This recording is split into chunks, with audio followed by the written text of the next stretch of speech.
Question 15 जनालाई 12 दिन लाग्ने काम 9 दिनमै सक्न कति मानिस थप्नु पर्ला? How many more people needs to be added to complete a task that takes 12 days for 15 people in 9 days? यसको लागि हामीले अब एमसीक्यूज भनिसकेपछि हामीले आन्सर निकाल्ने हो। हामीले यसलाई सोलुसन दिनुपर्ने, ल्याङ्ग्वेज गर्नुपर्ने केही पनि परेन है।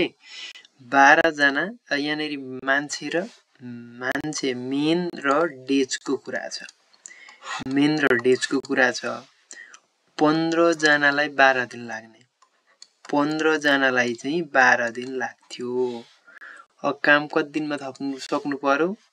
काम 9 दिनमा सक्नु पर्यो। काम 9 डेजमै सक्नु पर्यो भने मानिस थप्नु पर्यो। कति थप्नु पर्छ? हामीलाई थप्ने थाहा छैन, प्लस एक्स गर्छौं यो कन्डिसनमा। हो मेन र डेज भनेको डाइरेक्ट भेरिएसन हो कि इन्डाइरेक्ट भेरिएसन हो? यसको रिलेसन डाइरेक्ट हुन्छ कि इन्डाइरेक्ट हुन्छ? यहाँ मान्छे घट्यो, यहाँ डेज घट्यो, मान्छे बढ्यो। मान्छे चाहिँ 15 प्लस हो, थप मान्छे चाहियो भनेपछि यो इन्डाइरेक्ट भेरिएसन रहेछ। इन्डाइरेक्ट भेरिएसन हुने बित्तिकै के हुन्छ? इन्डाइरेक्ट भेरिएसन भइसकेपछि तपाईले यसलाई राख्दाखेरि 15 डिवाइडेड बाइ 15 प्लस एक्स राख्नु पर्यो भने यो माथिबाट तल डिवाइडमा रिलेसनमा राख्नु भने यसलाई चाहिँ हो तपाईले तलबाट माथिको रिलेसनमा भनेको 9 माथि राख्नु पर्यो, यो 12 लाई चाहिँ तल राख्नु पर्यो। अथवा तपाईले यसलाई के पनि गर्न सक्नुहुन्छ, तपाईले यदि डाइरेक्ट भेरिएसन छ भने क्रस मल्टिप्लिकेसन गर्ने हो। यदि इन्डाइरेक्ट अप्रत्यक्ष छ भने चाहिँ सीधा मल्टिप्लाई गर्ने हो। सीधा मल्टिप्लाई गर्ने, सीधा इक्वल्स टु सीधा मल्टिप्लाई। यदि इन्डाइरेक्ट छ भने चाहिँ क्रस 15 ले 9 लाई is equals to 15 plus x ले 12 लाई गरेपछि यो चाहिँ डाइरेक्टको रिलेसन हो। इन्डाइरेक्टको चाहिँ 15 ले 12 लाई 15 प्लस एक्स ले 9 लाई। यो तपाईले दुईटा गर्न सक्नुहुन्छ। फेरि पनि मैले भने यहाँ तपाईसँग ए बाइ यहाँ ए छ, यहाँ बी छ, यहाँ सी छ, यहाँ डी छ। यो मेन भयो, यो डेज भयो भने यदि डाइरेक्ट भेरिएसन हो भने डाइरेक्ट भेरिएसन भनेको एउटा बढ्दा अर्को पनि बढ्छ, एउटा घट्दा अर्को पनि बढ्छ भने क्रस मल्टिप्लिकेसन गरेर इक्वल राख्ने बीचमा। यदि इन्डाइरेक्ट हो भने चाहिँ के गर्ने? सीधा स्ट्रेट मल्टिप्लाई गरेर बीचमा इक्वेसन राख्ने। अथवा तपाईले यो प्रोसेस गर्नु भए पनि भइहाल्छ। अब क्रस मल्टिप्लिकेसन गरौँ। 12 ले 15 लाई गर्यो, यो 9 ले 15 प्लस एक्स लाई गर्यो, 15 लाई चाहिँ यो 12 ले गर्यो। अब यति भइसकेपछि 15 प्लस एक्स लाई यी राख्यौं भने हामीले 15 इन्टु 12 डिवाइडेड बाइ 9 हुन्छ। 9 लाई 3 ले 3 3 9 3 5 15 हुन्छ। हो यहाँनेरि फेरि 3 ले 12 लाई 3 चौको 12 हुन्छ भनेपछि यहाँ एक्स मात्र राखौं। यो 5 इन्टु 4 रहेछ, 5 चौको 20 भयो, माइनस 15 गर्नु पर्यो। और एक्स इज इक्वल्स टु कति हुने रहेछ? 20 मा 15 घटाउँदाखेरि 5 हुने रहेछ भनेपछि कति जना मान्छे थप्नु पर्ने रहेछ? 5 जना। यसले चाहिँ के भन्नु भने ए ले बी ले भन्दा 40% बढी काम गर्न सक्छ। ए को क्षमता चाहिँ बी को भन्दा 40% ले बढी रहेछ। यदि बी ले कुनै काम 56 दिनमा गर्न सक्छ भने ए ले सोही काम कति दिनमा गर्न सक्छ भन्नु। अब यसको लागि पनि हामीले क्षमता भनेको चाहिँ 100% बढी भनेको कुनै पनि काम 40% बढी इफिसियन्सीको साथ यसले गर्न सक्छ भनेको। जस्तै कुनै काम ए छ, यो काम चाहिँ बी ले यो चाहिँ डी गर्दै है, मैले यता एबी भएकोले डी, यो बी ले चाहिँ 100% गर्न सक्छ भने यो काम चाहिँ अब ए ले चाहिँ कति गर्छ 100 प्लस 40% गर्न सक्छ। ए ले जति गर्छ त्यसको 40% बढी गर्छ भनेको। अब कुनै पनि काम कतिखेर सकिन्छ भने जस्तै कुनै पनि काम कतिखेर सकिन्छ ए इन्टु ए को इफिसियन्सी बी इन्टु बी को इफिसियन्सी हुँदाखेरि चाहिँ काम सकिने डेज आउने हो। अब यसलाई हामी दुई तीनवटा तरिकाले गर्न सक्छौं, तर हामीले चाहिँ जति सक्दो छिटो एन्सर निकाल्ने हो। तपाईले यसमा सबैभन्दा सजिलो के गर्न सक्नुहुन्छ भने ए को क्षमता into days is equals to B को क्षमता इन्टु डेज। यो डेज भनेको चाहिँ ए लाई लाग्ने डेज ए पट्टि, बी लाई लाग्ने डेज बी पट्टि है। अब ए को क्षमता कति छ? ए को क्षमता भनेको चाहिँ बी को भन्दा 40% ले बढी भनेको 140 इन्टु डेज।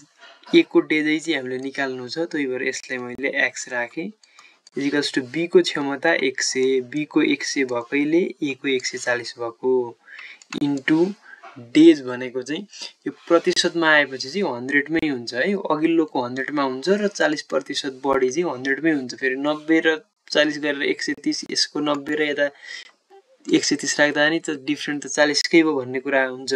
तर यो प्रतिशतको कुरा, प्रतिशत गरिसकेपछि 40% भएपछि 100 कै हिसाबमा राख्नुपर्छ। एउटा 100 अर्को 140, यदि 50 बनेको भए एउटा 100 अर्को 150 इन्टु डेज। यसको डेज चाहिँ बी ले गरेको डेज चाहिँ यसले दिएकै छ, यो चाहिँ कति छ 56 छ।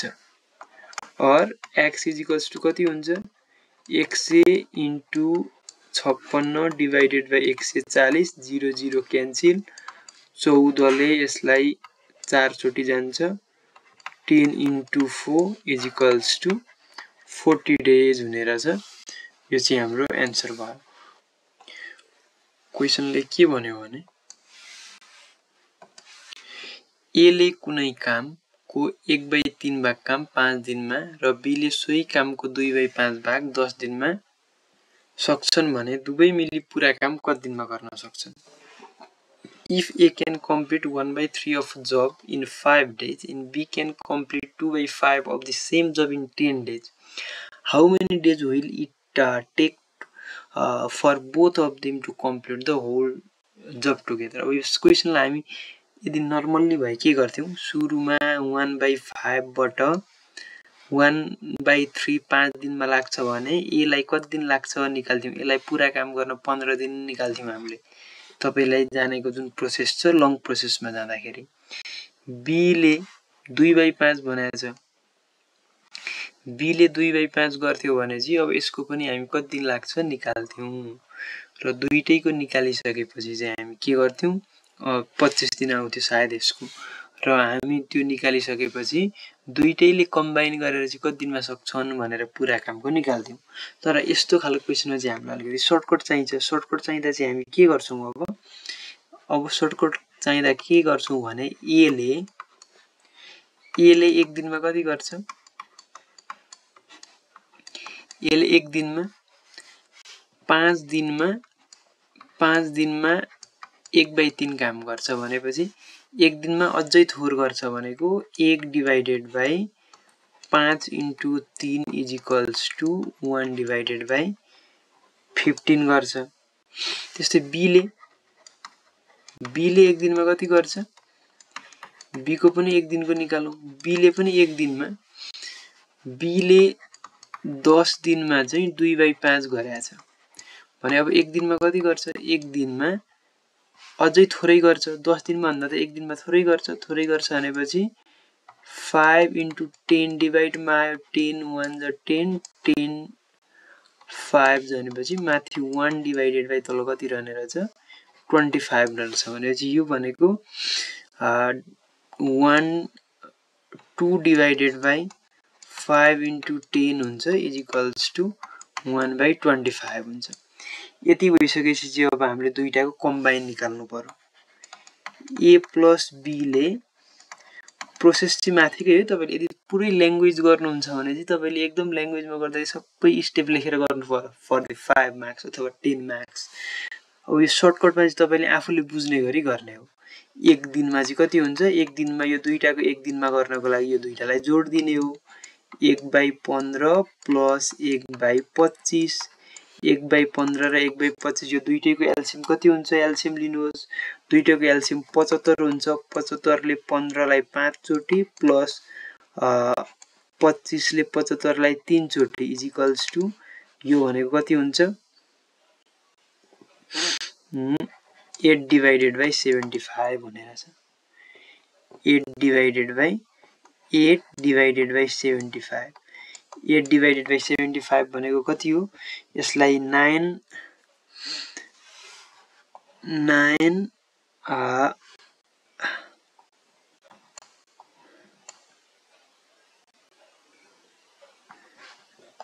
8 डिवाइडेड बाई 75 आयो। यो चाहिँ हाम्रो एक दिनमा गर्ने काम हो। त्यसो भए ए प्लस बी ले पुरा काम चाहिँ कति दिनमा गर्छन्, पुरा काम एक दिनमा जति काम गर्छन् त्यसलाई उल्टाइदिने भनेको 8/75 छ भने 75/8 हुन्छ। 75/8 भनेको 8 9 ज कति हुन्छ, 8 9 ज 72, 72 73 72 75 3 रहन्छ डिवाइडेड बाई 8 को 8 यो भनेको 9.8 ले कति चोटी जान्छ 3 24 24 भइसकेपछि 60 756 9.37 आउने रहेछ। यो चाहिँ यसको एन्सर भयो। प्रोसेस सेम हो तर तपाईले यसलाई चाहिँ सर्टकटमा गर्नु पर्यो। अब अर्को क्वेशन हेरौं। यो क्वेशनले के भन्यो, पुरुषहरूको एउटा समूहले 40 दिनमा एउटा काम पूरा गर्ने निर्णय गर्यो, तर हरेक दिन 20 जना पुरुषले काम छोड्दै गए र पूरा काम 7 दिनमा सकियो। सुरुमा जम्मा कति जना पुरुष रहेछन् भने जम्मा 4 दिनसम्म सक्नुपर्ने काम, तर कति दिन लाग्यो 7 दिन लाग्यो। सुरुमा पुरुष कति थिए हामीलाई थाहा छैन भनेपछि हामीले सुरुमै के गर्नु पर्यो, सुरुमा भएका पुरुष, मैले यो लेखेको तपाईले यो लेख्नु मात्र पर्दैन, कुनै एउटा लेट गर्नु भयो भइहाल्छ किनकि हामीले ल्याङ्ग्वेजमा गरेको होइन। त्यसै यो x जनाले चाहिँ काम कति समय लाउँथे काम सक्न, 4 दिन। x ले 4 दिनमा सक्थे भनेपछि अब यसपछि चाहिँ के भयो, यसपछि चाहिँ अरूले काम छोड्दै गए के। अब प्रत्येक दिन 20 जनाले छोड्दै गए र 7 दिनमा सकियो भनेपछि अब के गर्नु पर्यो भने अब हामीले यो x जनाले 4 दिनमा कति काम गरे, x जनाले चाहिँ हामीले जम्मा मान्छे कति भयो, जम्मा कति जनाले काम गरे, कति जनाले भनेको जम्मा काम कति जनाले गरे, x ले 4 दिन गरे भनेपछि x 4x हुन्छ हैन। जम्मा कति दिन कति जनाले काम गरे भन्दा 4x, यिनीहरुले त 4 दिन गर्दाखेरि काम सकिने हो। तर अब सेकेन्ड कन्डिसनमा चाहिँ के भयो भने प्रत्येक दिन चाहिँ 20 जना मान्छेले काम छोड्दै गए र काम कति दिनमा सकियो, 7 दिनमा सकियो भने चाहिँ मान्छेले 6 दिनसम्म चाहिँ काम छोड्दै गए कि भनेको पहिलो दिन कति जनाले काम गरे, पहिलो दिन चाहिँ यो x जनाले नि काम गरे, दोस्रो दिन योबाट 20 घटे, यो फर्स्ट डे है, यो सेकेन्ड डे, फेरि थर्ड डे, तेस्रो दिन कति जनाले काम गरे, x बाट 20 घटेको थियो, फेरि 20 घटे भनेको जम्मा 40 घटे, फेरि कति घटे 40 घटिसकेको थिए, अब फेरि 20 घटे 60 घटे, फेरि अर्को दिन कति घटे, अर्को दिन फेरि x बाट 80 घटे, फेरि अरु 20 भनेको 100 घटे र फेरि अब कति घटे 120 घटे। कति दिनको भयो हामीले 7 दिन भनेको, पहिलो दिन, दोस्रो दिन, तेस्रो दिन, चौथो दिन, पाँचौं दिन, छैटौं दिन, सातौं दिन, जम्मा चाहिँ यति मान्छेले काम गरेछन्। इन्डिभिजुअली गर्दाखेरि यो भनेको गर्नुपर्ने, यो गरेको हो कि, यो दुईटा त इक्वल हुनु पर्यो। अब यो भनेको 4x भइहाल्यो, यसलाई यो x जतिलाई एक ठाउँ जोडेर लेख्दियौं, x जति भनेको 7 दिन गरेकोले 7x भइहाल्यो, माइनस नम्बरलाई जोडेर लेख्दाखेरि नम्बर माइनस 420 भयो। और अब यो 4x minus 7x is equals to minus 420 और यो भनेको minus 3x is equals to minus 420, minus minus cancel, x is equals to यो 420 लाई 3 ले डिभाइड गरियो भने कति आउँछ 140 मेन। भनेपछि सुरुमा चाहिँ कति मेन रहछन् 140 रहछन्। यति नै गर्ने हो। यो चाहिँ कसरी गरियो भने तपाईलाई अझै कन्फ्युजन छ भने के हो भने कन्सेप्ट सिम्पली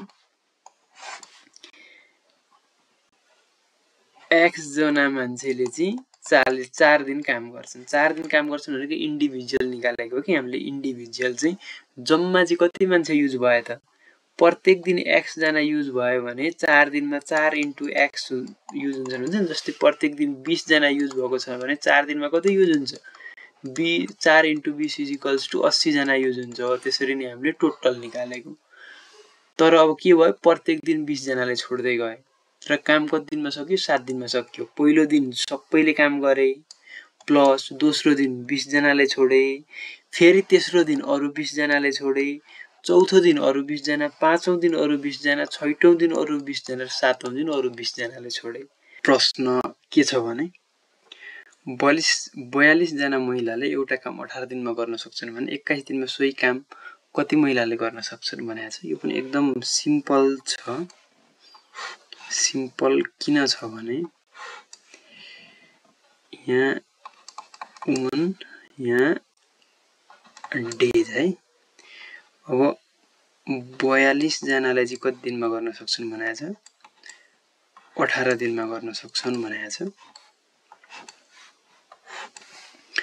21 दिनमा सोही काम कति महिलाले गर्न सक्छन् भनेको छ। दिन चाहिँ 21 भयो, 18 दिनबाट 21 भयो, दिन बढेपछि मान्छे थोरै चाहिन्छ हैन। तपाई कुनै काम 18 दिनमा सक्दै हुनुहुन्छ, अब त्यो काम चाहिँ 21 दिनमा नि सक्दा हुने भयो भने त कम काम गर्दा भयो। भनेपछि मान्छे कम चाहियो भनेपछि अब 42 जना चाहिए हैन, 42 माइनस x गर्दा हुने भयो। अब यसमा नि एउटा डाइरेक्ट भेरिएसन र इन्डाइरेक्ट भेरिएसन। इन्डाइरेक्ट भेरिएसन हो भने क्रस मल्टिप्लिकेसन गर्ने, डाइरेक्ट हो भने सिधा सिधा मल्टिप्लाई गर्ने। अब यो एउटा बढ्दा अर्को घट्या छ भनेको 18 बाट 21 हुँदा 42 माइनस x माइनस हुँदा घटेको छ भने यो चाहिँ इन्डाइरेक्ट भेरिएसन हो। इन्डाइरेक्टमा चाहिँ सिधा सिधा मल्टिप्लाई गर्ने भनेको 42 into 18 is equals to 42 minus x into 21 गर्ने। अब यसलाई सल्भ गर्दाखेरि तपाईको आन्सर आइहाल्छ। 42 इन्टु 18 गरेर यो 21 लाई डाइरेक्ट मैले डिभाइडमा ल्याइदिए is equals to 42 minus x हुन्छ। 21 ले 42 लाई दुई चोटी 18 दुना 36 is equals to 42 minus x। अब यो x लाई चाहिँ मैले अगाडि ल्याएर प्लस बनाए 12 माइनस 36 गरे। अब यो घटाउँदा चाहिँ कति भयो, घटाउँदा चाहिँ कति भयो यो घटाउँदा 42 माइनस 36 गर्दाखेरि कति भयो 6 भयो हैन। तर यहाँ अप्सनमा त 6 छैन भन्नु होला। तर हामीले काम कति दिनमा सकिएको 42 माइनस x दिनमा सकियो। काम चाहिँ 42 माइनस x दिनमा सकिएको भनेको 42 माइनस x यो 42 बाट 6 दिनलाई चाहिँ घटाउने, 6 दिन चाहिँ कम लाग्यो। अब पहिला 42 लाग्यो, अब चाहिँ 6 दिन कम लाग्यो। 42 माइनस 6 गर्दाखेरि कति हुन्छ यही 36 हुन्छ। यो चाहिँ तपाईको आन्सर भयो। अथवा तपाईले यसमा चाहिँ 42 माइनस x नगरी यसलाई चाहिँ डाइरेक्ट x गरेर पनि सल्भ गर्न सक्नुहुन्छ। x गरेर सल्भ गर्नुभयो भने तपाईको डाइरेक्ट 36 आउँछ तर डेज घटिसकेपछि चाहिँ यो घटारै गर्दाखेरि चाहिँ सजिलो हुन्छ। ओके, यसको एन्सर कुन भएछ त 36C, यो चाहिँ तपाईँको एन्सर भयो। आजको भिडियोमा यति नै। तपाईहरुले 5 वटा क्वेशनमा चाहिँ यो ट्रिकहरु पनि हेर्नुभयो, लङ प्रोसेस, सर्ट प्रोसेस हैन। अब प्रोसेस त लगभग एउटै हो, कुनै चाहिँ अब अलिक छोटो हुन्छ भन्ने हो, नभए त प्रोसेस त एउटै हो। तर अब यसमा चाहिँ तपाईले ल्याङ्ग्वेज तिर ध्यान नदिई डाइरेक्ट सोलुसन गर्ने, यो तपाईहरुको यही चाहिँ बिग्रिने चान्स बढी हुन्छ। किनभने तपाईहरुले ल्याङ्ग्वेज लेखेर अलिक टाइम दिएर गर्ने बानी हुन्छ, अनि अलिक छिटो अलिक हतारमा गर्नुपर्ने हुन्छ एमसीक्यूज भनेको त। यसमा चाहिँ बिग्रिने चान्स धेरै हुन्छ। त्यसले गर्दा तपाईहरुलाई मेन प्र्याक्टिस त्यसको लागि भन्दा नि यसको लागि चाहिँ बढी प्र्याक्टिस चाहिन्छ। हस् त, प्र्याक्टिस गर्दै गर्नु होला। तपाईहरुलाई केही असहज असुविधा छ भने कमेन्ट गर्नु होला। म त्यस सम्बन्धी पनि भिडियोहरु बनाउने छु। हाम्रो युट्युबलाई त सब्स्क्राइब गर्नु परि नै गयो, साथै टेलिग्राममा नि छु। टेलिग्राममा नोटहरु उपलब्ध हुन्छ, सूचनाहरु आउँछ, विभिन्न रिडिङ मेटेरियलहरु पनि त्यहाँ आउँछ। टेलिग्राममा जोडिनु होला। डिस्क्रिप्सनमा मैले लिंक राख्दिएको हुनेछु। अर्को भिडियोमा भेटौँला। नमस्कार।